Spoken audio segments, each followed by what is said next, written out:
Hey, t'as raté Grand Slam Australia 2025, t'inquiète, je suis Laure et je te récap ça sur Inside Story, alors n'hésite pas à t'abonner et à partager. Côté match, on a commencé la soirée avec l'affrontement entre la Dream Team Will Ospreay, Kenny Omega et le duo Kyle Fletcher et Konosuke Takeshita. Et ça y est, Omega qui était au début méfiant, il est maintenant en pleine bromance avec Ospreay, faisant sur la fin une prise combinée qui aura raison de Takeshita et qui leur rapportera la victoire. Mais Omega, la victoire, ça ne lui suffit pas. Il challengera un peu plus tard Takeshita pour le titre international à Révolution. Et tant qu'on y est à prendre des rendez-vous, Ospreay challengera Fletcher pour un match en cage, également à Révolution. Mercedes Moné a mis son titre TBS en jeu face à Harley Cameron, et je vais pas développer longtemps. Moné a gagné, je suis pas contente, et bisous Harley, j'espère te revoir de nouveau dans une course au titre. Vient ensuite le match entre Cope et Jay White d'un côté et les Death Riders de l'autre. Qui dit Death Riders dit également gros bordel, Marina Shafir va s'en mêler, puis Wheeler Yuta. Et bref, ça se fait exploser à travers des tables, ça utilise des chaises avec du barbelé. Donc bon, on a de la grosse violence qui va se terminer par une soumission de Jon Moxley sur Cope. Cope qui va juste sombrer, sonnant ainsi la fin du match. Et c'est ce vieux là qui veut affronter Jon Moxley à Révolution pour le titre? Il croit vraiment qu'il a une chance? Kazuchika Okada a mis en jeu son titre continental, qui ne sert pas à grand chose, on va pas se mentir, face à Buddy Matthews.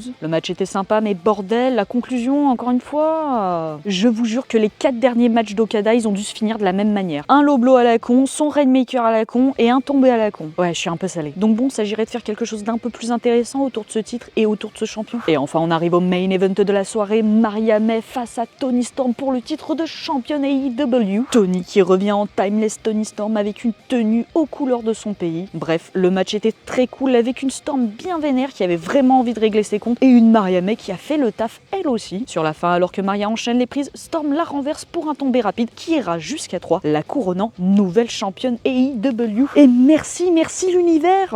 Un beau match avec une belle fin pour terminer ce show, que demander de plus? Et voilà, tu as tous les moments importants du show, retrouve plus de récap et plus de contenu sur nos différents réseaux, et à la prochaine!